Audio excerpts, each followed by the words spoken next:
Para mí es un tremendo honor estar acá presente y confieso que me sorprendió mucho que cuando al comienzo de este año de repente recibí una invitación para participar en este Congreso Nacional de Sociología, y me sorprendió porque yo no tenía, como decimos acá en Chile antes, ningún pituto, digamos, no conocía a nadie, lo conozco y recién conocí a alguna gente hoy en día en la mañana, ¿no? En el tour que tenemos por la ciudad.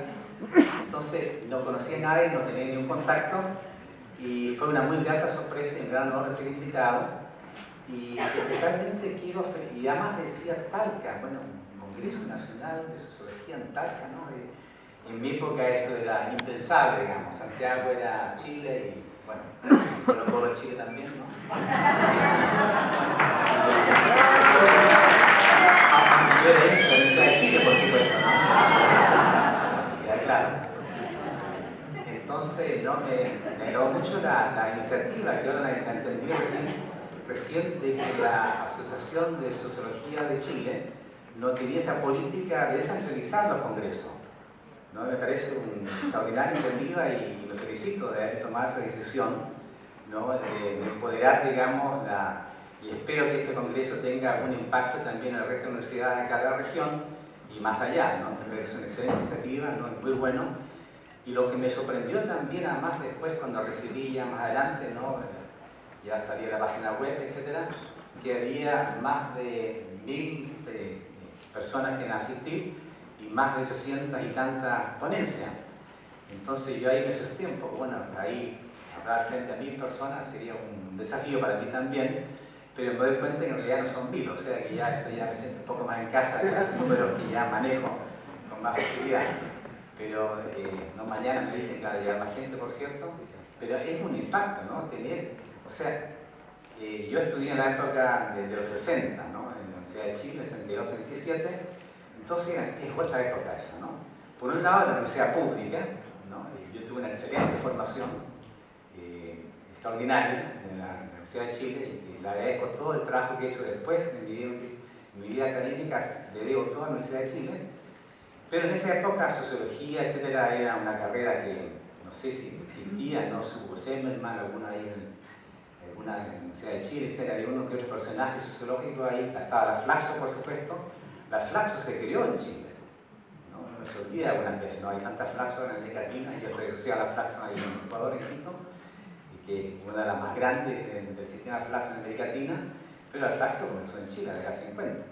Entonces, no, era un sociólogo, era una carrera muy pequeña. Entonces, ver ahora de que hay, ¿no? 1000 personas interesadas y que pasen más de 800 presentaciones, es realmente un gran logro y felicito a la asociación y especialmente a la gente que ha organizado este congreso. Bueno, tengo bastantes cosas que decir, espero no cansarlo demasiado. Estamos en deporte al aire libre, entonces yo creo que están todos en las condiciones físicas para aguantarme por una hora. Pero yo encuentro que también me dije, bueno, ¿por qué me habrán invitado? No, como digo, no tenía ningún contacto, nada, pero ahora entiendo muy bien. Por un lado, la razón principal a mi juicio, porque esta es la zona más rural de Chile, ¿no? Y una de mis temáticas es la cuestión rural, y este es el tema, ¿no? de mi presentación, es la cuestión agraria en la era de la globalización neoliberal. Entonces yo presento ideas muy generales, muy esquemáticas, pero es un poco para ampliar esa visión chilena, no regional, ampliarla a un nivel más mundial, digamos, ¿no? Después viene el grupo de trabajo que ya dedican a cosas más específicas, más locales. Entonces yo tengo acá 6-7 puntos, ¿no? Comienzo con una introducción de los 3 regímenes alimentarios mundiales, después paso a la concentración de la tierra y de los recursos naturales, después al tema 3, crisis de la economía campesina, 4, el tema de la precarización de los trabajadores asalariados rurales, 5, la concentración del capital, la financiarización, que es un fenómeno nuevo, y los conglomerados agroindustriales, después el punto 6, los movimientos agrarios transnacionales, y finalmente algunas conclusiones sobre las ciencias sociales, que hago una referencia a este título tan extraño de la sociología como un deporte, digamos, ¿no? Que me dejó metido por tanto tiempo, un deporte al aire libre, ¿no? como que no conocía esa expresión. Bueno, pasamos entonces a este primer tema, el tema del régimen alimentario, ¿no? Tenemos ahí dos grandes autores, un australiano que trabaja en la Universidad de Cornell, que además escribió un libro muy bueno, un texto muy conocido sobre la sociología del desarrollo, ¿no? Es Philip McMichael. Y la Harriet Friedman, que está en la Universidad de Toronto, en Canadá. Entonces ellos escribieron ya hace algunas décadas atrás unos trabajos sobre el concepto de régimen alimentario. Y ellos distinguen tres regímenes alimentarios.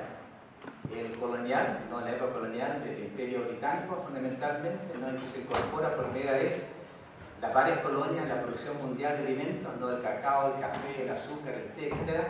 Las varias colonias para abastecer ¿no? los países centrales.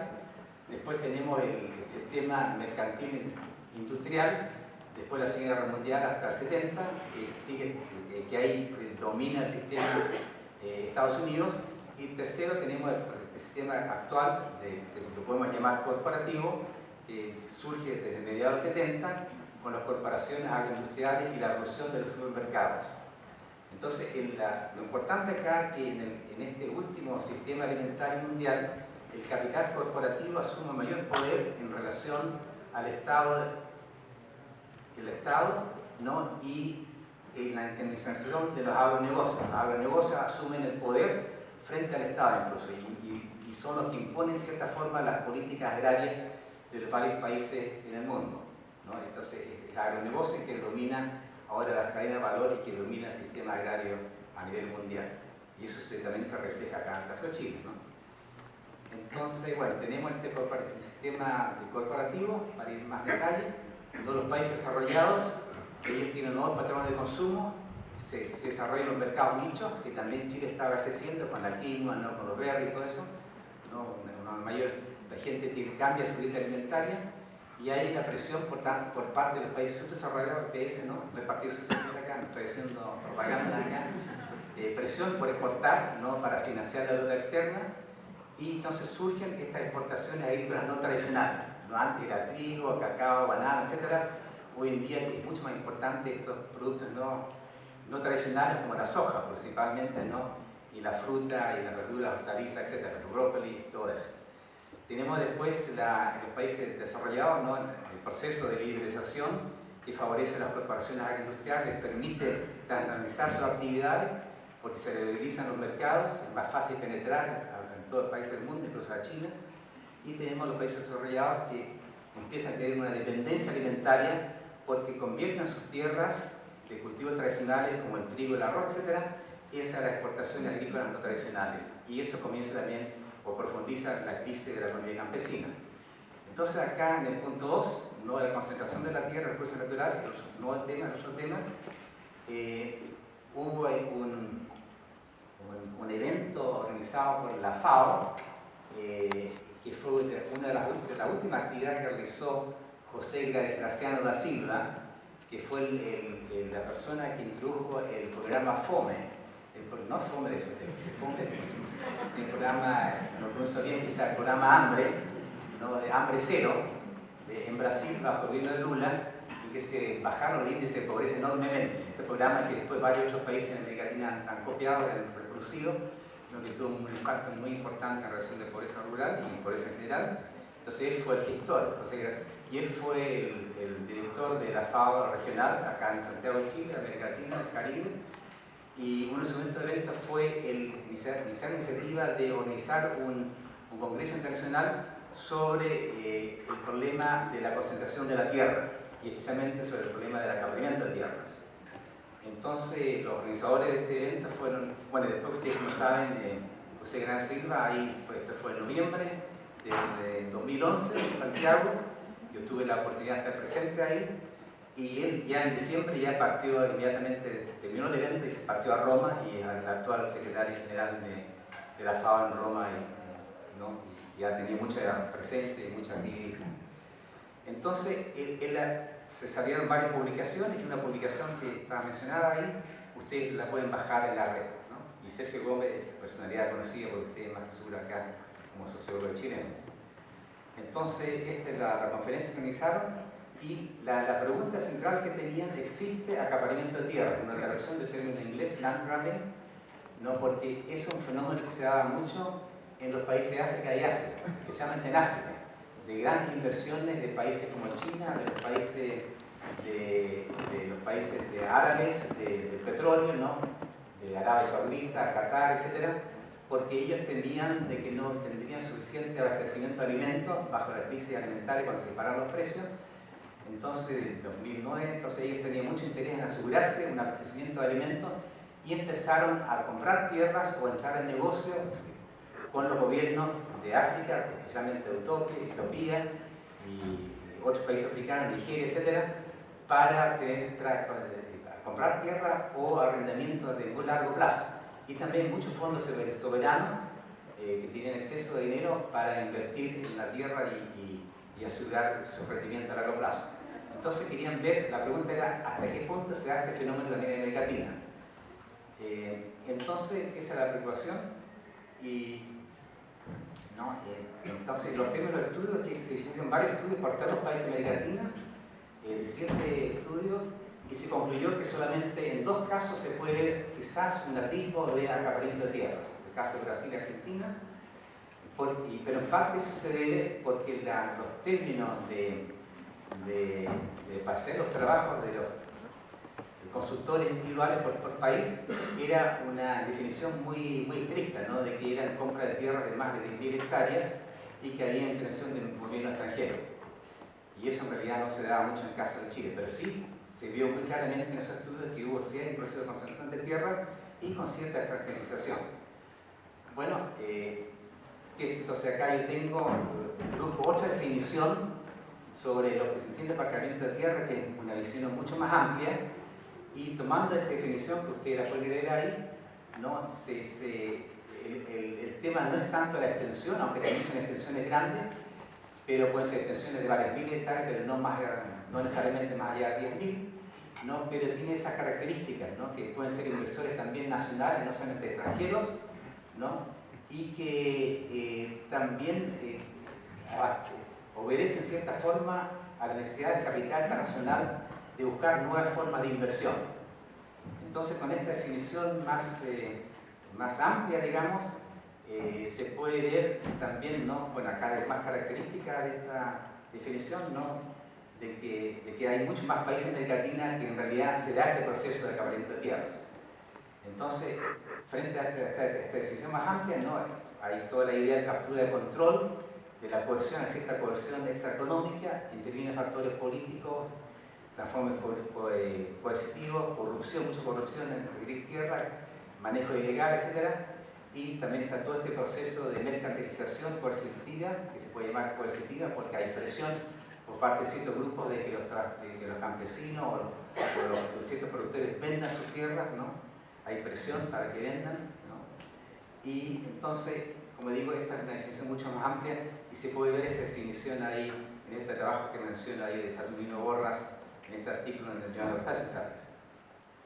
Bueno, entonces, como digo, ya llegamos de que hay muchas más características que pensaban en América Latina, pero una característica principal acá es de que hay muchas más inversiones privadas antes que estatales o de fondos soberanos que en el caso de África y Asia. Y que el acaparamiento se da más bien en ciertas zonas de frontera y más bien en zonas indígenas o poco pobladas.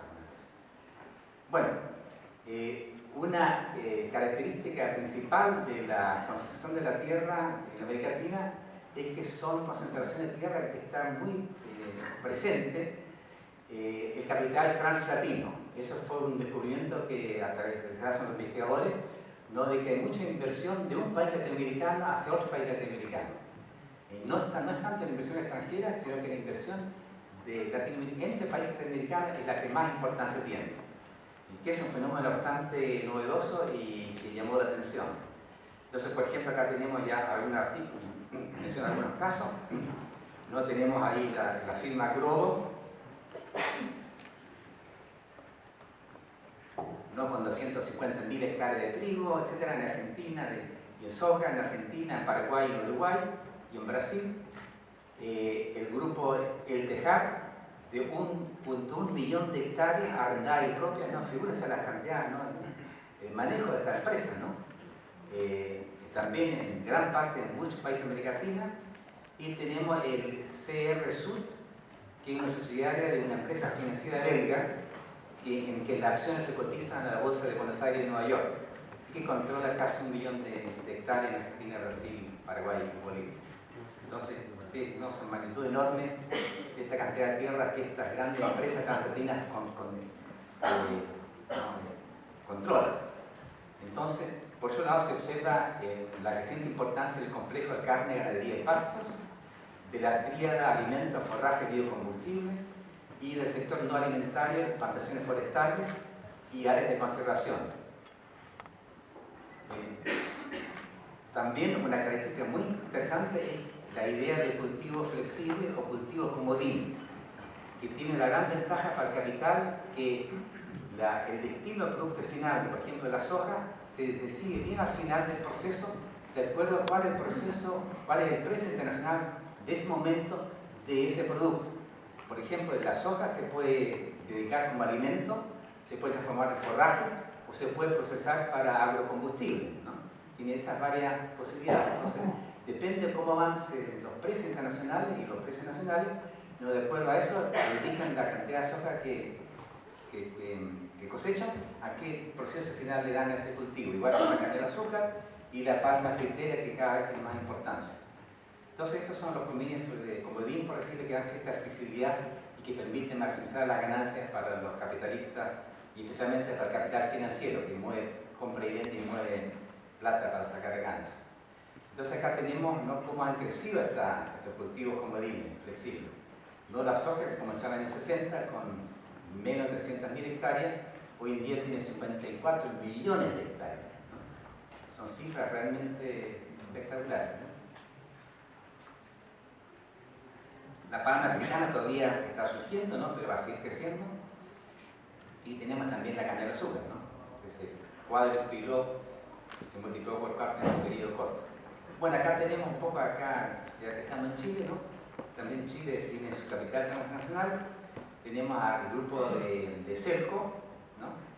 Entonces ellos tienen una superficie que ellos controlan de 1.6 millones de hectáreas. Eso es el año 2010, hoy día es mucho más también, ¿no? Y el grupo de Mininco, ¿no?, que tiene más de 1 millón de hectáreas, ¿no?, distribuido en esos países que se mencionan ahí, Argentina, Brasil, Uruguay, ¿no? Entonces también, ¿no?, esa transnacionalización de algunas grandes empresas nacionales chilenas. Entonces la globalización neoliberal dinamizó la concentración de la tierra, recursos naturales. Entonces acá tomo un término del imperativo, que es un término de Harriet, de otra persona, un término que usa otra autora, el imperativo del mercado, y un término ya de Bourdieu mismo, ya que llama la tiranía del mercado, ¿no? Se impone la tiranía del mercado, y es la que decide cómo se invierten los recursos y cómo se mueven los capitales. Ya los estados no tienen mucha injerencia, no tienen mucha influencia, lo único que tienen que hacer es facilitar esta transnacionalización del capital. Entonces el actor principal es el capital nacional translatino, y no tanto los capitales extranjeros, los agronegocios conglomerados, economía de escala, dominio tecnológico, ellos manejan todo el paquete, no tienen el poder económico, financiero, de conocimiento, etc., para dominar esta cadena de valor. Entonces esto, algunos lo denominan como extractivismo, ¿no? Tenemos el extractivismo minero, que por cierto tiene características mucho más profundas, pero está introduciéndose la idea del extractivismo, agroextractivismo, porque algunas de las compañías como que no cuidan la tierra, no se mueven de un lugar a otro cuando está agotada la tierra, algunas veces se trasladan la tierra, porque arriendan la tierra algunas veces y después se trasladan a otras zonas de colonización. Es un monocultivo de gran escala, están minando la tierra, ¿no? Entonces se transforma en desiertos verdes, en términos, y algunos lo llaman también acaparamiento de verdes, ¿no?, con propósitos turísticos y ecológicos, y los commodities verdes, ¿no? Porque algunos de estos, más adelante, lo voy a explicar más adelante, algunas de estas áreas que se compran, ¿no?, son inversiones financieras, ¿no?, para la captura de CO2. Entonces se transa en el mercado de Londres y Nueva York, ¿no? para reducir la... Hay otro actor que se llama David Harrison, que tiene el término de acumulación por disposición, ¿no? Entonces él dice que comienza con el término de Carlos Marx, ¿no? De acumulación original y primitiva, pero él dice que también es un proceso que se da actualmente, no es solamente un proceso histórico de la primera etapa del capitalismo, pero también un fenómeno que se da actualmente en varios países del mundo. Son nuevas formas de producción de capital, la merma de los comunes ambientales, ¿no? Introduce toda la temática ecológica, ¿no? Hay biobaterías, privatizaciones de estatales por debajo de su valor, no se venden estatales, se venden por debajo de su valor a los sectores privados. Hay un intercambio desigual a nivel mundial también, ¿no? Los países desarrollados como que exportan por debajo de su valor su riqueza natural y su ecología, digamos, y no reciben la compensación adecuada para ese valor ecológico que tienen, ¿no? Hay un intercambio desigual ecológico también. Entonces todo eso entra dentro del concepto de esta acumulación por disposición. Entonces un concepto mucho más amplio que el de acaparamiento de tierras, pero también es mucho más difuso y un poco ambiguo, ¿no? Porque también Harry mismo no lo define muy claramente, ¿no? Tiene varias en su libro sobre imperialismo, que se lo toma sobre el nuevo imperialismo, que él introduce ahí ese término. Bueno, para ahí algunos datos sobre la acumulación por disposición, ¿no? En la India, ¿no? Cifras, ¿no? Enormes. En la China se da un proceso actual y las grandes movilizaciones, por decirlo, que no se conocen mucho, están muy dispersas porque son muy dispersas y están muy controladas. En la China hay un gran movimiento social, mucha protesta social, pero está en la zona rural. Y la zona rural está muy diversa en este tremendo país que es China, ¿no? Entonces son protestas justamente porque muchos campesinos, ¿no? Después de la descolectivización, no pierden sus tierras porque hay proyectos de desarrollo que simplemente a la autoridad dicen, no le dan la compensación adecuada, los reubican, etc. Por esta organización y esta tremenda industrialización de China, ¿no? Pero es ahí donde están los movimientos sociales en China, ¿no? Están en el sector rural, pero muy disperso. Entonces acá tenemos un poco unas fotografías ahí de estos monocultivos, ¿no? Ahí pueden ver las dimensiones enormes que tiene esto, ¿no? Estos desiertos, ¿verdad? Esta forma muy gráfica ahí de acaparamiento de tierra. Bueno, parto ahora del tema 3, sobre la crisis de la economía campesina, ¿no? Las políticas neoliberales intensificaron la crisis de la economía campesina, que ya venía de antes, por cierto, especialmente porque se mantela con la transición a las políticas neoliberales, se mantela el Estado desarrollista, ¿no? De la época de la sustitución de industrialización por sustitución de importación, ¿no? Entonces se mantela también todo el aparato que apoyaba al sector rural, que apoyaba fundamentalmente, por cierto, al sector capitalista, al sector latifundista, pero que también daba, ¿no? Ciertos beneficios a sectores campesinos, al sector rural, ¿no? Por ejemplo, acá en Chile a través de Grindad, digamos, ¿no? Entonces, eso todo se desmantela, ¿no? En este periodo neoliberal. Se privatizan muchos de los servicios estatales, la asistencia estratégica, los servicios de crédito barato, comercialización, y se libera el comercio, y esa liberalización, la baja de las tarifas arancelarias, no permite la introducción de este imperativo o compulsión del mercado y la tiranía del mercado. Ahí se impone realmente, es la economía la que manda, el mercado mundial es el que decide las políticas, ¿no? Y el Estado como que es un Estado, ¿no? Que está al servicio del mercado mundial. Entonces ahí se ve claramente una creciente brecha, se dispara de repente la brecha de productividad, de eficiencia entre la economía campesina y la economía capitalista. La economía capitalista se dispara, ¿no? En cambio la economía campesina sigue, ¿no? Con su antigua tecnología, con sus limitaciones, ¿no? Técnicas y de crédito, etc. Entonces ellos captan el nuevo mercado que se desarrolla, el mercado de exportación. Eso lo llaman, y también se da un cambio en el agro en este periodo. Hay una creciente desagrarización, que es un término de traducción del inglés, de-agrarization, que se aplicó primero en África. Se da la idea de la productividad, que es un término que viene de los franceses más bien, no la productividad, que viene de muchos de los sociólogos franceses, ¿no? Y la acelerización. Entonces hay un cambio bastante importante en el periodo neoliberal, lo que ya la actividad más importante del sector campesino ya no es la propia producción agraria, sino que es la venta de su mano de obra asalariada, o el pequeño comercio, el turismo rural, actividades artesanales, ¿no? Pero ya misma la producción agraria, el empleo y la producción agraria misma en el campo agrario es una parte ya cada vez menor, ¿no? Antes era el 80-90% de esa actividad era netamente agraria, tanto el empleo como el ingreso. Ahora más del 50% es esta actividad no agrícola, ¿no? Entonces por eso es que se llama un proceso de desagrarización, y eso abre un proceso de precarización y hace que la economía campesina sea mucho más vulnerable, porque ya no tiene el sustento de su economía, de subsistencia, que le aseguraba por lo menos necesitaba una cierta estabilidad. Y eso nos da a un concepto que se desarrolla, este es un concepto de la nueva realidad, se desarrolla en un congreso de Alasco en realidad. Hubo un congreso de Alasco, que yo no participé ahí, no estuve en ese presente, pero en Venezuela, en Caracas, en que yo le pregunté a algunos amigos, colegas que estuvieron ahí, bueno, ¿cómo surgió este concepto? Entonces, bueno, estuvimos ahí, eso es lo bueno de los congresos, ¿no? De que uno se reúne para el café, para el desayuno, etcétera, para el almuerzo, etcétera, después para el vino tinto, etcétera, y ahí conversan. Entonces ellos estaban, después se conoció en Venezuela, me acuerdo, por la década del 90 fue. Y le pregunté a la Norma Garraca, una socióloga ruralista argentina, y también a Luis Yambí, venezolano, que estuvo a cargo de ese congreso, y me dice, bueno, estuvimos conversando ahí y nos dimos cuenta de que el agro latinoamericano había cambiado, pero que las políticas sociales, tanto el gobierno, las pocas que hay, pero especialmente las ONG, que ingresaron con esta retiro del Estado, entran las ONGs con mucha fuerza, ¿no?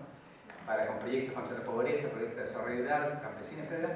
Y que las ONG seguían con proyectos productivistas. Y eso ya no correspondía a la realidad de la economía campesina. Como dije, la economía campesina, su ingreso principal y su actividad principal no era la agraria, ¿no? Y en realidad no tenía muchas posibilidades, porque el dominio del sector agrario y la tecnología era el dominio de las grandes, de la creciente dominio de la agronegocios, digamos, ¿no? Entonces, como que estaban tratando de rescatar un sector que en realidad no tenía mucho futuro, digamos, en ese tema, y que tampoco eran las demandas reales de muchos campesinos. Ellos querían mejor educación, mejor cuestión técnica para trabajar en cosas no agrarias, en cierta forma salirse del sector agrario, que lo mantenía en cierta forma en la pobreza. Entonces, eso un poco dio toda una literatura sobre la ruralidad, ¿no? Y bueno, y esta pregunta un poco impertinente de Sergio Gómez, ¿no? Que sacó un libro, ¿no? De la nueva realidad, ¿qué tan nueva? Es un título que tiene, ¿qué tan nueva? ¿No? Algunas veces él hace la crítica en el sentido de que los sociólogos, esa realidad, esa pluralidad, esta desrealización que se había dado 1 o 2 décadas antes, pero que simplemente los sociólogos rurales no la habían percatado, ¿no? Fue una falla, más bien una autocrítica de los sociólogos que no se dieron cuenta de esta nueva realidad que se había dado. Estuvieron un poco atrasados de la realidad. Entonces, bueno, los neoliberales llamaban esto a la diferencia entre la economía campesina viable y no viable. Entonces se dan hacen ciertas concesiones para la economía campesina viable, ciertos proyectos de desarrollo, etc., pero la economía no viable no tiene futuro, ¿no? Dejen que vendan su parcela a los capitalistas, etc. Y en un lenguaje un poco más menos neoliberal, digamos, reformista, se llaman con potencial productivo y campesinos sin potencial productivo. Entonces había toda una política de reconversión productiva, de tratar de insertar a los campesinos a estas cadenas productivas, ¿no? Que dominan la complementación industrial, a la exportación, ¿no? Con los brócolis, con la fruta, con las verduras, etc. Pero, por cierto, no, algunos se incorporaron, pero en una incorporación muy desigual, en que la ganancia y gran parte del valor lo capta la agroindustria, y los campesinos que se insertan no avanzan mucho, digamos, ¿no? Algunos quizás captan algunos mayores recursos, mayores ingresos, ¿no?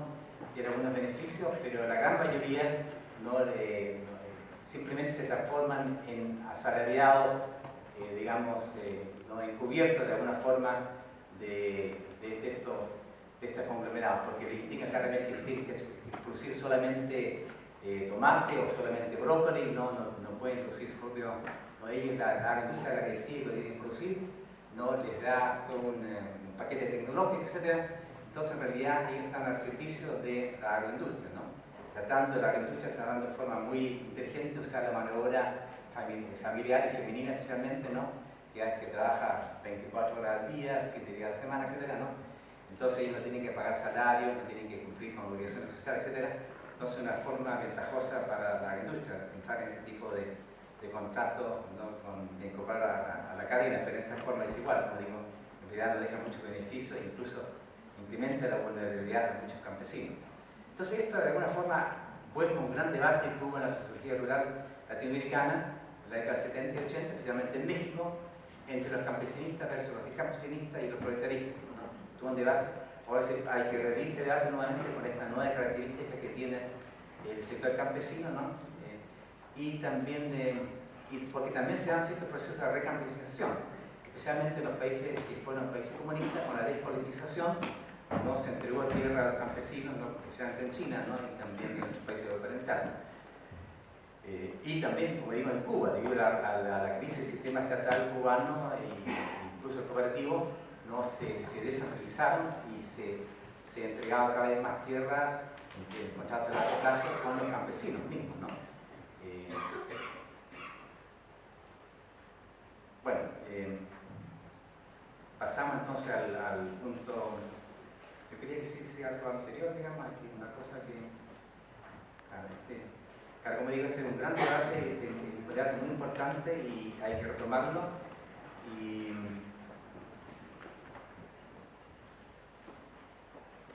eso es la idea. Hay dos libros que salieron publicados hace un par de años atrás, en que un libro, para ver un poco la importancia temática de esta polémica actual, salió un libro un par de años atrás, de Henry Bernstein, un sociólogo rural que es especialista sobre África, que trabaja en la Universidad de Londres, que publicó un libro sobre la cuestión agraria y el cambio agrario, en que él defiende la visión marxista, que es la visión más bien proletarista, ¿no? Que el campesinado no tiene futuro y que se va a progresar tarde o temprano. Un poco la idea que después la cambia un poco Kautsky, ¿no?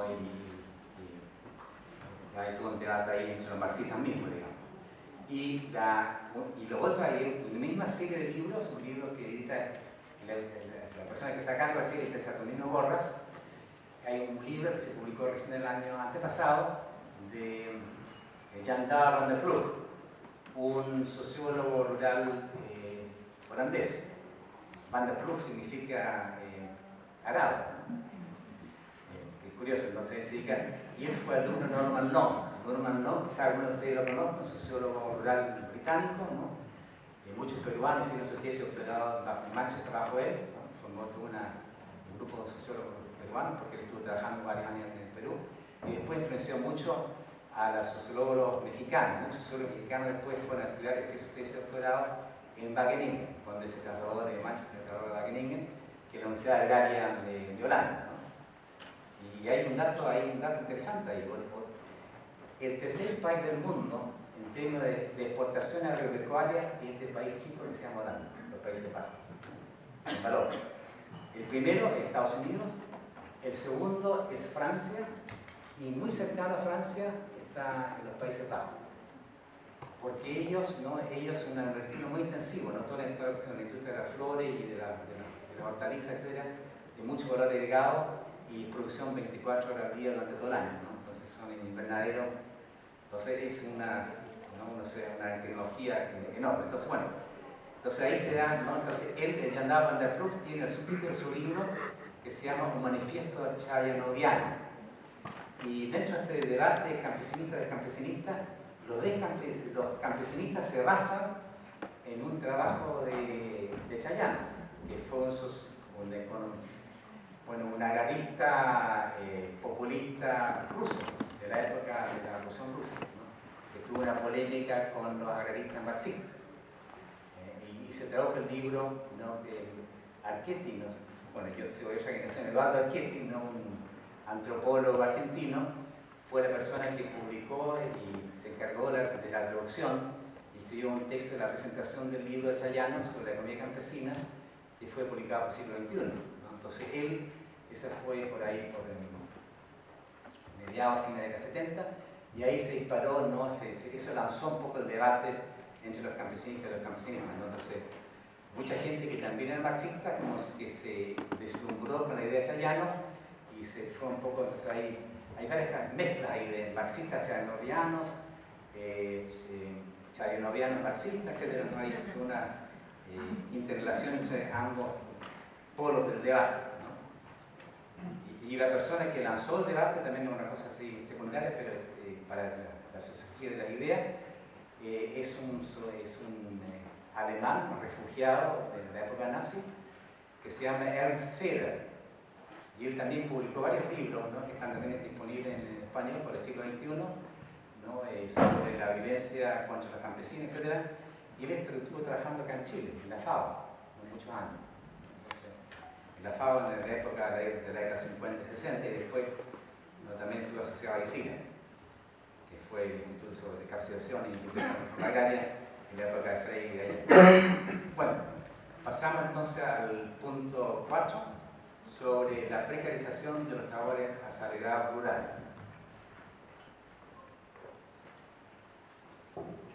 Bueno, algunos dicen que es una nueva clase social, ¿no? A nivel mundial. Y acá la persona es Guy Standing, que trabajó durante muchas décadas, como 4 décadas, en la OIT en Ginebra. Y cuando jubiló, se fue donde yo también estoy asociado, a la Universidad de Londres, al School of Oriental African Studies, en que hay un departamento de desarrollo, de estudios de desarrollo, como digo. Entonces él publicó un libro que se llama The Precariat, que se traduce, que la palabra en inglés no existe en realidad, pero él utiliza esta palabra latinoamericana o la latina, ¿no? Y la introduce al vocabulario en inglés, y es un libro que se tradujo ya a 12, 13 idiomas. Entonces, él es la persona que más introduce este tema y esta terminología del precariado, tanto a nivel rural, pero especialmente a nivel urbano, ¿no? Esta idea de las vidas vulnerables, ¿no? de esta informalidad, ¿no? De ganarse la vida a diario, ¿no? En condiciones muy difíciles, ¿no? Frente a esta globalización neoliberal. Y ahora se está viendo un poco la revuelta de este precariado, ¿no? La revuelta ahí, lo que pasó en Gran Bretaña, ¿no? En Brexit, ¿no? Y también ahora la campaña ahí con Donald Trump, como que representa esos sectores sociales que también que fueron desplazados por la globalización neoliberal. Bueno, acá tenemos el concepto de explotación flexible, exploitation, de trabajadores, ¿no? Algunos lo llaman, Bourdieu lo llama explotación ilimitada, ¿no? Y eso se debe en gran parte por estas políticas neoliberales, ¿no? Que dan mucho poder al capital, y también porque existe un excedente de mano de obra, ¿no? Y eso lo vemos muy, por ejemplo, yo, como se mencionaba, estoy asociado también a la Flaxo ahí en Quito, en Ecuador, y en Ecuador había más de 1 millón de personas, no sé, un porcentaje muy alto, 15% de la población trabajadora ecuatoriana que vivía en España, ¿no? Y con la crisis avanzó, ¿no? Entonces, ¿no? La tremenda exportación de mano de obra, ¿no? De Ecuador a España, y también, por supuesto, ¿no? Toda la migración de los países americanos, especialmente de México, a Estados Unidos, ¿no? Que son millones y millones. Entonces, ese excedente que el sur produce mano de obra, ¿no? Y hay un excedente enorme de mano de obra, y ese le da mucho poder al capital, ¿no? Porque es una relación desigual de poder. La gente se esperaba por encontrar trabajo y una forma de sustento para su vida. Entonces eso da la posibilidad de lo que algunos llaman explotación primitiva o salvaje, salarios no decentes. Esto es la terminología del OIT, ¿no? Bueno, la Institución Internacional no puede usar la palabra salvaje o primitiva, entonces un lenguaje un poco más decente, por así decirlo. Salarios no decentes, trabajo no decente, largas jornadas, empleo temporal y sin contrato. Entonces, una característica muy importante de este proceso de precarización es la creciente presencia de la mano de obra femenina, ¿no? La mano de obra, especialmente en el sector agrario, entra al mercado de trabajo, ¿no? Como sabrías, ya no son dueñas de casa, exclusivamente, o trabajan la pequeña casa de tierra alrededor de la casa familiar, sino que ya entran al mercado de trabajo. Entonces son trabajos temporales en vez de permanentes como eran antes, pago a destajo, ¿no?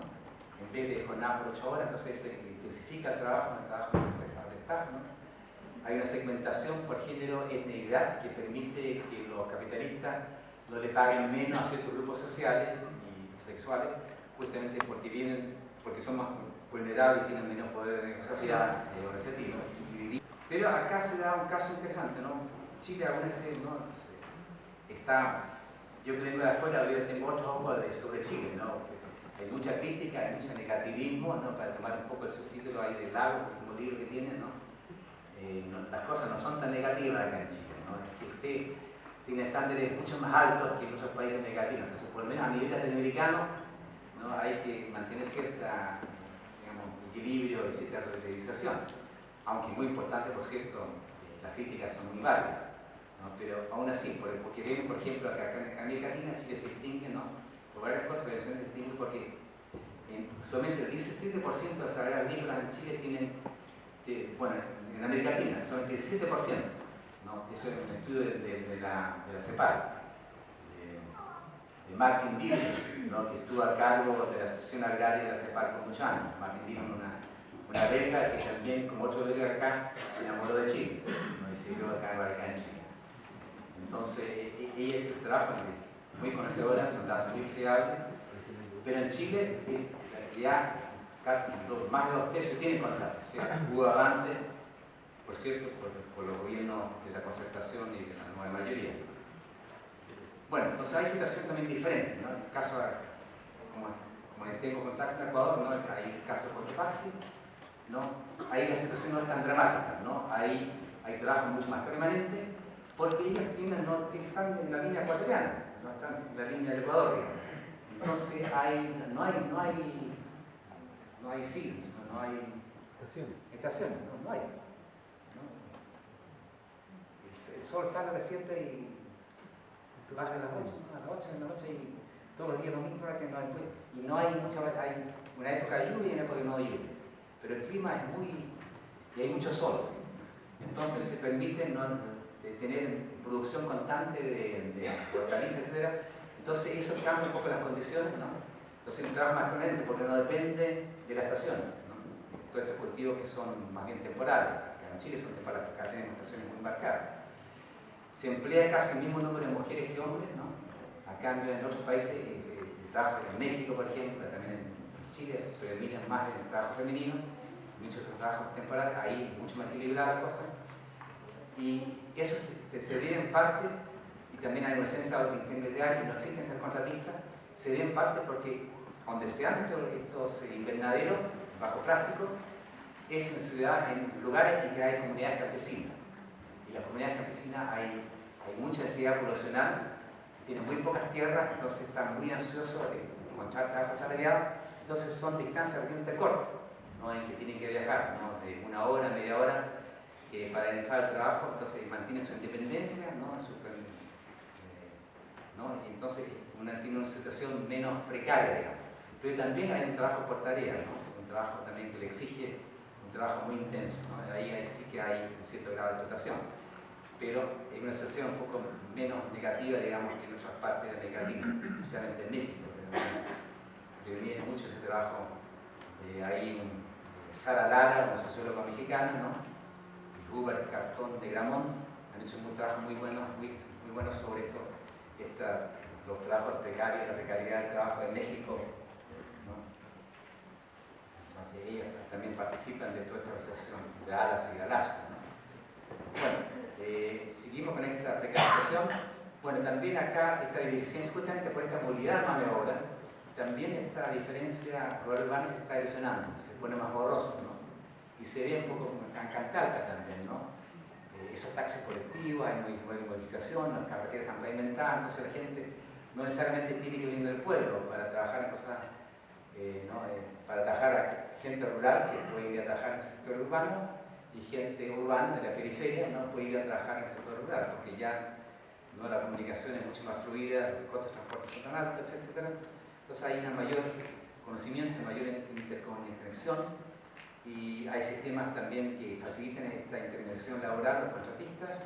Entonces algunos hablan de ciudades campesinas o el campo de la ciudad, de la agricultura periurbana. Bueno, como saben, en Cuba, con la crisis alimenticia que hubo en Cuba, creció mucho esta agricultura periurbana, ¿no? Usando los jardines, etc., se transformaron para cultivar, ¿no? Vegetales, etc.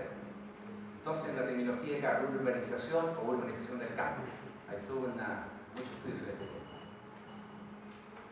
Ahora respecto al punto 5, sobre la concentración del capital, yo veo muy claramente la cuestión de la tierra, esta que es la cuestión de la tierra, tenemos lo que pasa con la economía campesina, después tenemos los trabajadores, el conflicto, tierra, y el conflicto ahora con los conglomerados industriales, de los trabajadores y los campesinos con los grandes conglomerados internacionales.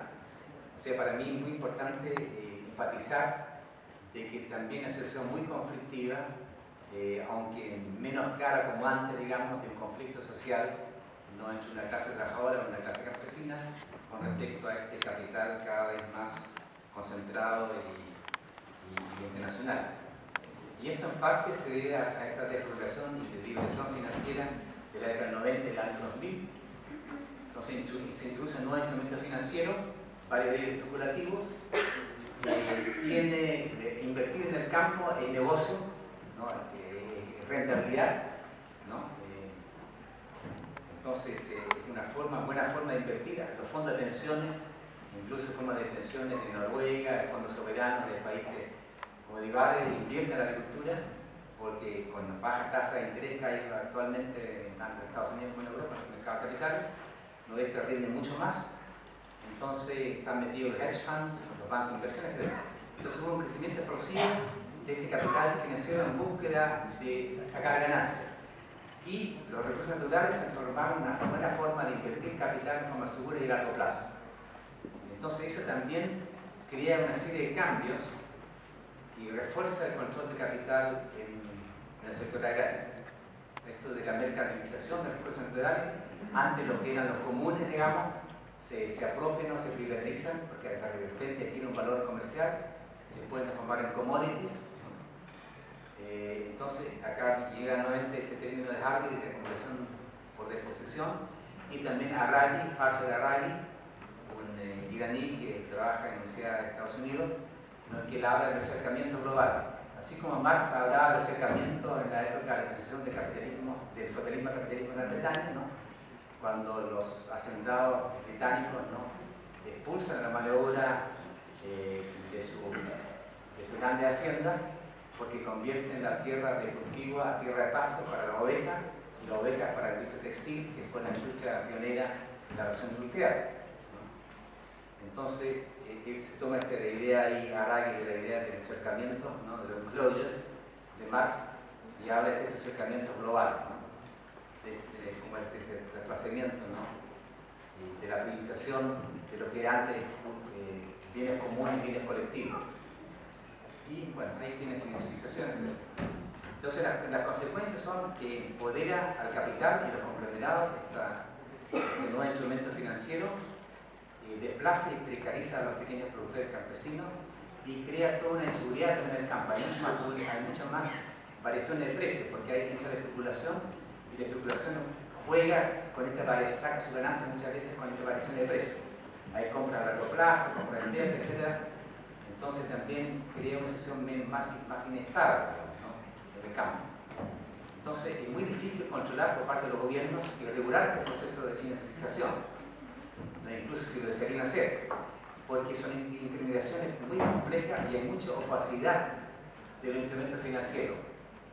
Ya vimos esta cosa ahí en Panamá, los Panama Papers, esto de ahí, se descubre muchas notas. Entonces ahí Panamá juega un rol, todo esto paraísos financieros, entonces hay muchas compañías también en Luxemburgo, también se da en Luxemburgo, hay varios paraísos financieros, entonces no se sabe quién es dueño de qué, quién es dueño de estas 10.000 o 100.000 hectáreas.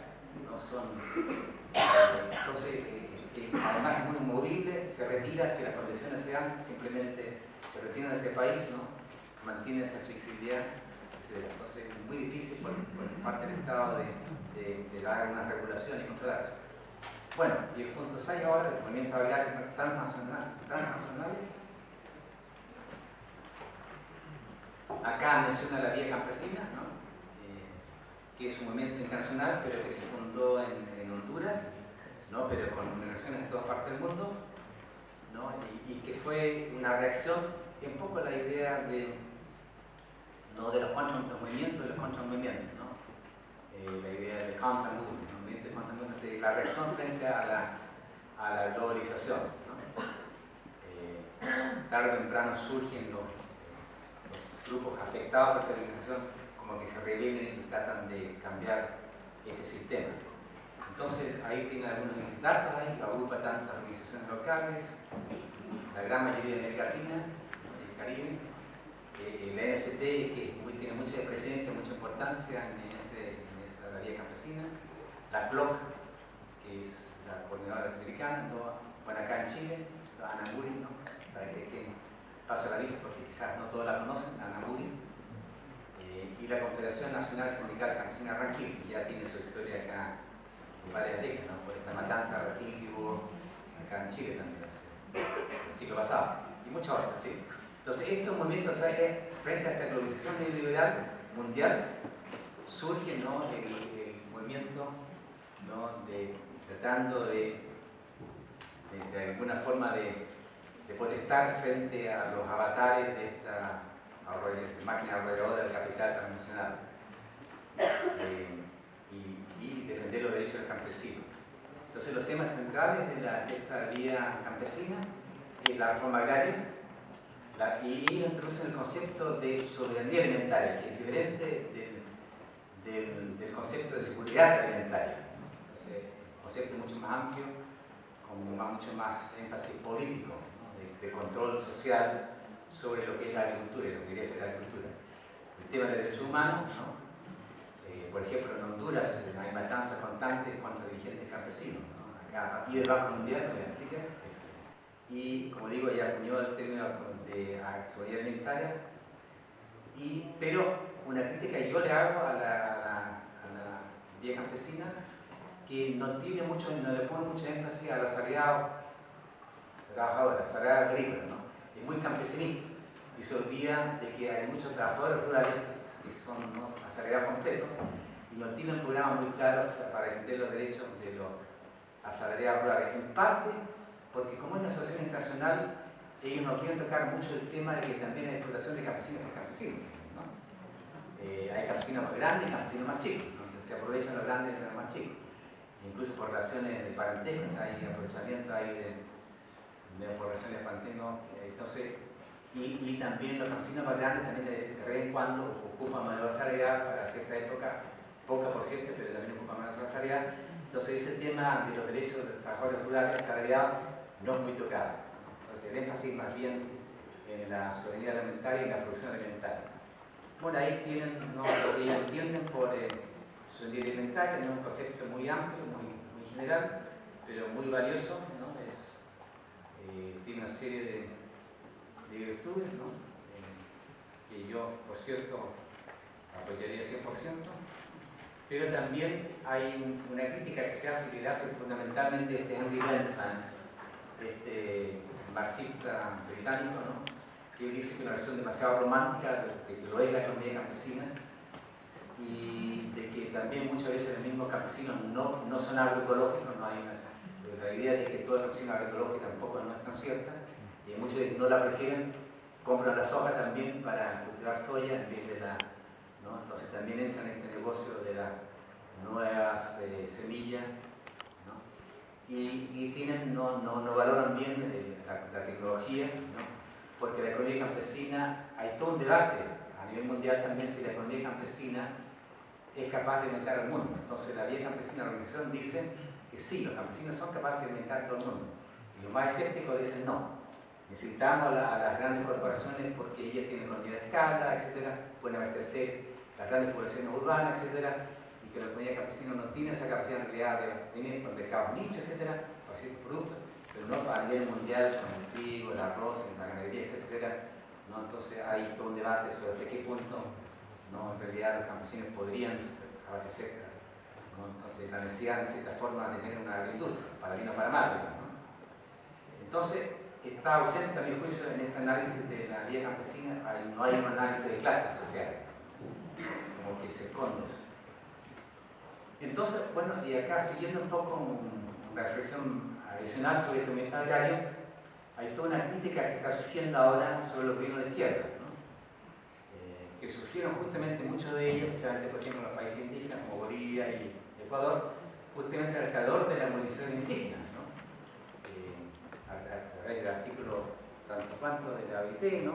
Se movilizan, adquiere mayor presencia nacional y muchos de los políticos, ¿no?, captan esa movilización indígena, campesina, para llegar al poder. Correa, Evo Morales, etc. Prometiendo reforma agraria, prometiendo un nuevo trato contra los campesinos, ¿no?, y una revolución agraria, en breves palabras. Y sin embargo, la realidad en realidad es otra, ¿no? En lo que yo llamo un poco no sé si lo tengo acá o en el otro, ¿no?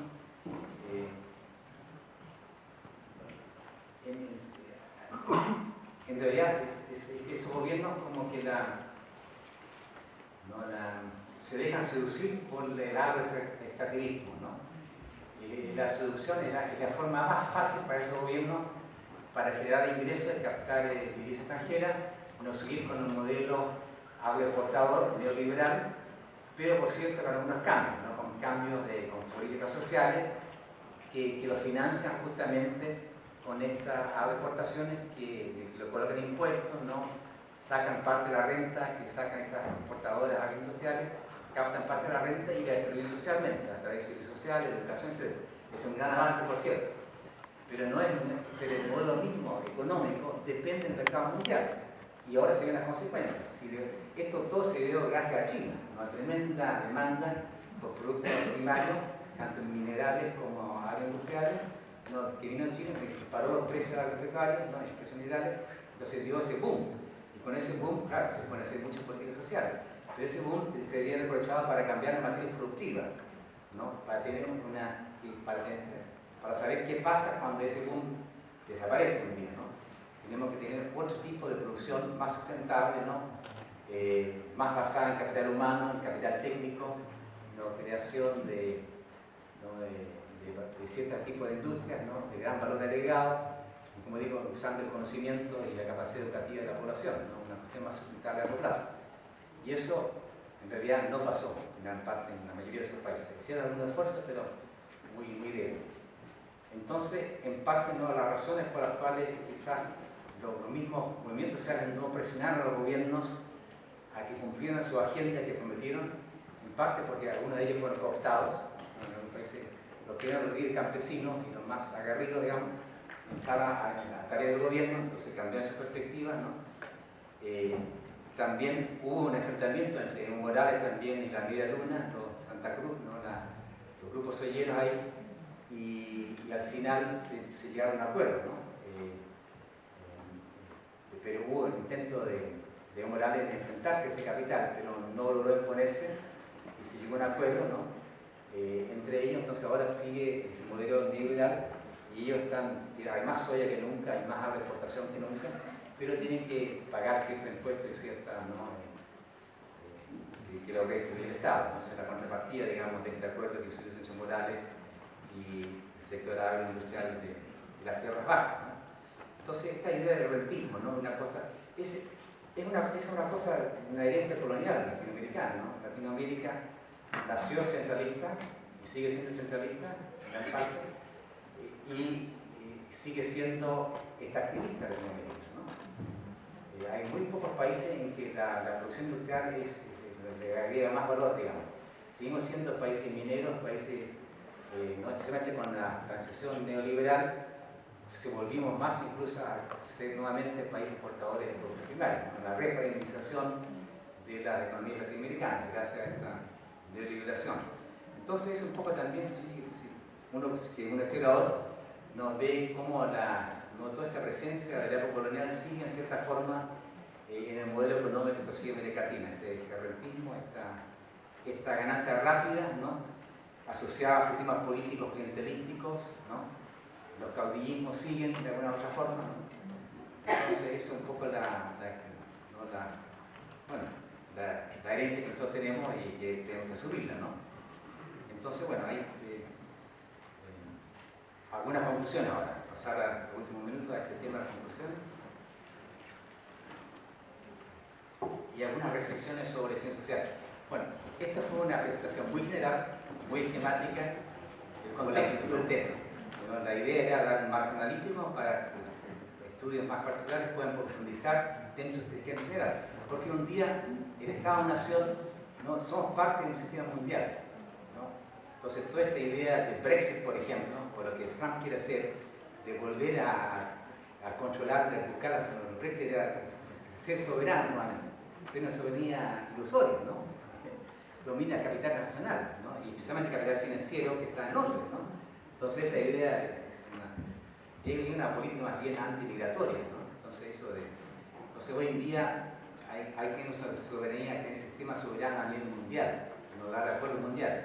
Como el acuerdo ahora recién, ¿no?, ahora que va a entrar sobre la reducción del CO2, ¿no?, el acuerdo recién que se pasó en París, pero ahora que está firmado por la mayoría de los países. Entonces hay que llegar a acuerdos internacionales, ¿no?, etc. Entonces, la solución tiene que ser a nivel internacional y por supuesto a nivel nacional y local, por ejemplo. Entonces hay que distinguir a América Latina por países, por regiones. Brasil es muy diferente de Honduras, ¿no? Brasil es una potencia mundial, es el primer productor de jugo, el primer productor de carnes a nivel mundial, ¿no?, y segundo productor de soja en el mundo. El primero es Estados Unidos. Pero es una potencia mundial, ¿no?, y va a tener más futuro incluso una potencia alimentaria mundial. Honduras, por cierto, que no. Entonces, ¿no?, hay que crear por productos, no, la soja no crea empleo, crea desempleo, en cambio la hortaliza no crea empleo, ¿no? Entonces ahí, en fin, los estados, por cierto, que tienen cierto control, hasta qué punto se abre el mercado mundial o no, y las estrategias de desarrollo rural pueden variar por países, por cierto, ¿no? Hay países que tienen estrategias más pro-campesinas, más que otros. Entonces no es una cuestión que se impone así de forma literal. Entonces la globalización y las corporaciones industriales definen la cuestión agraria actual. En términos de concentración, tanto de tierra como agua, que es muy importante, también el control del agua cada vez más importante, y el capital, la crisis de la economía campesina a través de su semi-politización o proletización completa y la precarización del trabajo rural. La contrapartida es de que estos conglomerados agroindustriales han logrado enormes avances de productividad. O sea, hubo un desarrollo tecnológico impresionante, también de gestión administrativa, ¿no?, a través del internet también, de cuestiones de riego-goteo, de cuestiones de satélite, para hacer la fertilidad del suelo, etc.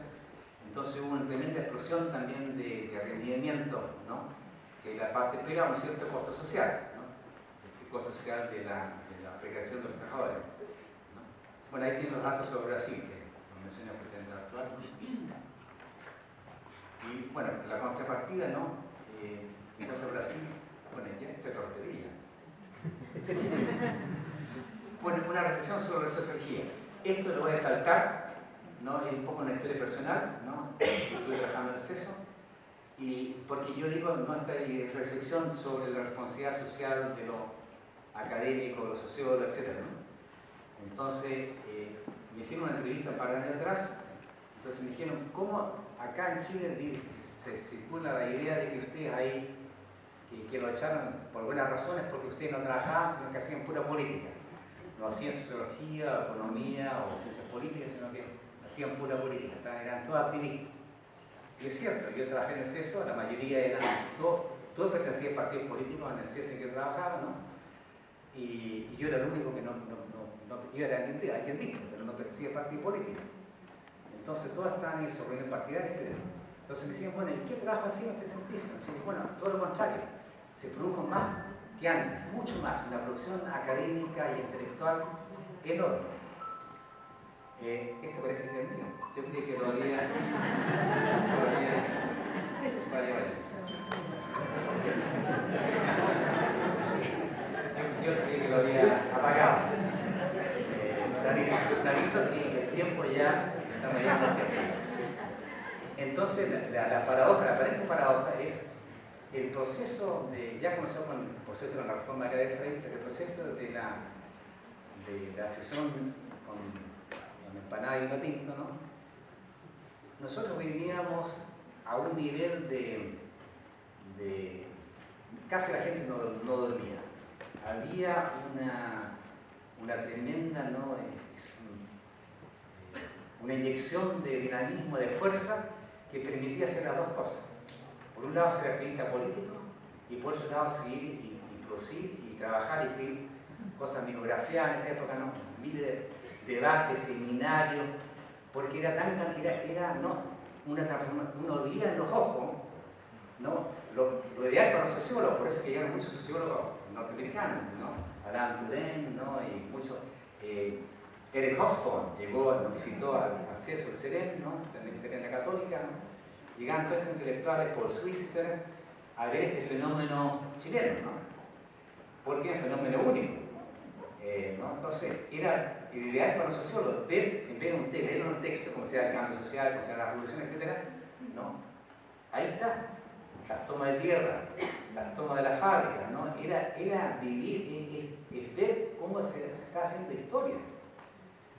Y una historia en que la clase obrera de la clase campesina tomaba, por primera vez en la historia de Chile, tomaba control de su vida, ¿no? Experimentar eso, vivir eso, es una experiencia que usted, esta persona que insiste, ¿cómo se apaga? Que te deje hablar de política, te haga ciencia. Me van a accelerar por segunda vez acá. Entonces, tomar control de su destino, ¿no? Y verlo así como acá. Y la capacidad que tenían los trabajadores de Yarur, bueno, Peter Wynne, ¿no? Escribió un libro muy bonito sobre los tejedores, ¿no? De Yarur, ¿no? Y un historiador norteamericano, ¿no? Entonces, y fueron muchas veces los norteamericanos y otros extranjeros los que hicieron esa historia de abajo. Y, bueno, y los grandes historiadores actuales que hacen historia de abajo, ¿no? Premio Nacional, etc., se formaron en extranjeros, ¿no? Ahí tenemos ahí, ¿no? Están todos ahí, ahora, porque aprendieron ahí, hay una historia de abajo del pueblo muy importante, marxista, en Gran Bretaña, ¿no? Hay todo un grupo de historiadores marxistas muy importante que ya con Eric Hobsbawm llegó a su término, ¿no? Rodney Hilton, Christopher Hill, ¿no? Y P. Thompson, ¿no? Sobre la casa obrera británica. Entonces hay toda una cultura y historia del pueblo, ¿no? De los trabajadores. Entonces, ¿no? Eso, si usted, aquí yo tuve la privilegio de vivir esa época, ustedes que no la pueden leer nomás, pero es otra cosa leerla y otra cosa vivirla. Entonces, ¿no? Eso dio la capacidad de trabajo enorme, ¿no? Por el estímulo, ¿no? Por la necesidad, ¿no? Te obligaban, ¿no? Porque los partidos necesitaban soluciones, qué hacer, qué sé yo, ¿no? Entonces hay una obligación, una presión enorme de entender lo que pasa. Ahí en eso, por ejemplo, yo trabajaba en la cuestión agraria con Gonzalo Arroyo, con el Pepe Bengoa, José Bengoa, ¿no? Formábamos un grupo de qué es eso de transición socialista al agro. Nosotros nada entendíamos, nunca habíamos estudiado. De repente estaba yendo el gobierno, bueno, ¿qué hacemos con el agro? No, está la reforma agraria, pero una reforma agraria socialista, no una reforma agraria de Frey, que era capitalista, sino una reforma socialista. ¿Cómo se hace una reforma socialista? No había, nadie sabía, digamos, ¿no? Porque se sabía que el modelo soviético no funcionaba, entonces ahí buscar otra forma de ser adelante. Y el cubano también tenía sus dificultades, ¿no? Entonces ahí teníamos que crear sobre la mecha, sobre la marcha, digamos. Entonces ahí era una cuestión. Entonces yo tenía un montón de libros, otras cosas, tenía una cuestión sobre lucha mundial contra el neoliberalismo y la nueva revolución conservadora y el imperialismo neoliberal. El sociólogo público, ese tema que utiliza, ¿no? Combatir en la esfera pública, ahí viene la cuestión del deporte, ¿no? Hay que combatir, hay que argumentar, ¿no? Hay que enfrentar a la oposición, no entre amigos solamente, también llevar la polémica a la mejor. La tarea del sociólogo es desenmascarar y revelar la dominación, ¿no? Que en este caso que el neoliberalismo esconde. Entonces esa es la tarea del sociólogo. Entonces él tiene esta idea de intelectual colectivo, crear una estructura para la investigación colectiva, interdisciplinar, internacional, reuniendo cientistas, sociales, activistas, representantes de activistas, etc. Pero él es interesante, ¿no? Y él es contrario a los compañeros de ruta, esta idea, y de los hábitos de partido y las consignas. Y eso en parte una crítica que se puede hacer como intelectuales de la época de Allende también, no hubo mucha consigna, muchas cosas muy que uno sabía que no eran muy realistas también, ¿no? Que eran unas cosas que uno quería avanzar demasiado rápido, y ciertas cosas que en realidad eran, pues, no se podía hacer la revolución de un día para otro, digamos, ¿no? Había que, entonces ahí no sé, como que uno pensaba que podíamos hacer historias sin ver que ahí está el imperialismo por un lado, sin ver las restricciones del mercado mundial, etcétera, sin ver las restricciones de la economía, ¿no? Después al final la economía ya, una economía, ¿no?, con mucha inflación, con escasez, etcétera. Bueno, entonces ahí muchos de nosotros no protestamos o no llamamos la atención sobre los problemas que estaban viniendo. Entonces justamente cuando llegaron estos extranjeros, también muchos italianos, ¿no?, porque el italiano y socialista y el comunista, ¿no?, etcétera, del oro comunismo llegaron a Chile también, y todos nos decían, mire, acá va a pasar algo pronto, ustedes están, ¿no?, y la revolución está avanzando demasiado rápido en cierta forma, ¿no?, de que acaba de venir la construcción. Y Andrew Wendell Franklin, una persona que ya claramente lo veía y justamente un par de semanas antes ya iba a ir a la Universidad de Berlín, ¿no?, ya sabía que tenía que salir de Chile. Entonces, como extranjero vivía más claramente que el golpe iba a llegar claramente y no había mucha posibilidad de eso. Bueno, entonces él ahí no está de acuerdo con esta idea de estar tan cerca de los partidos políticos, ¿no?, de estos compañeros de la Junta. Entonces esta es la idea de Bourdieu. Bueno, y para terminar un poco, ¿no?, acá dos intelectuales que a mi juicio reflejan esta idea del intelectual orgánico, colectivo, un poco la Gramsci, ¿no? Una de ellas, este personaje que mencioné, la novia Garraga, ¿no?, una persona extraordinaria, ¿no?, muy activista, creó la carrera de sociología rural en la Universidad de Buenos Aires, varios grupos, creó grupos de jóvenes, de historiadores jóvenes, creó grupos de investigación jóvenes, ¿no?, y además tuvo relación con los movimientos sociales y con los movimientos también de mujeres en el agro argentino, y participó mucho en ALAS y el ASCO, etc. Y Saturnino Borras, que no es latinoamericano y se puede ver por el Junior, ¿no?, y el Junior da la pista de la nueva generación, y John él es filipino.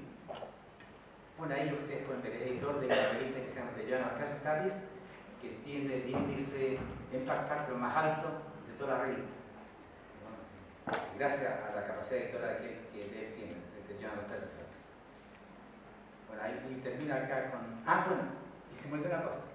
Yo dije, cuando vi esto lo había escrito antes, entonces cuando vine para acá me dije, bueno, yo menciono a un argentino, un filipino, ¿no?, con esta idea internacional, bueno, ¿y por qué no mencionar a un chileno?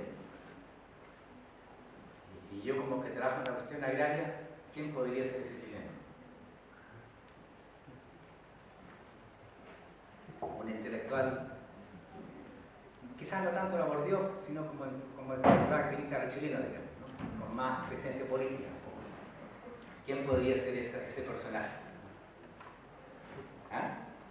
Tú deberías saberlo. ¿Tú lo entrevistaste? ¿Me lo viste? Sí. Jackson Chow. ¿El de la reforma agraria? Jackson Chow. Odiado por los latifundistas chilenos. Jackson Chow es él, ¿no? Fue director de CEREN, el Centro de Estudio Regional Nacional, con Julio Silva Solar, trabajo, ¿no?, sobre comunitaria, etcétera, ¿no?, la nueva división. Jackson Chow. Bueno, gracias por vuestra atención.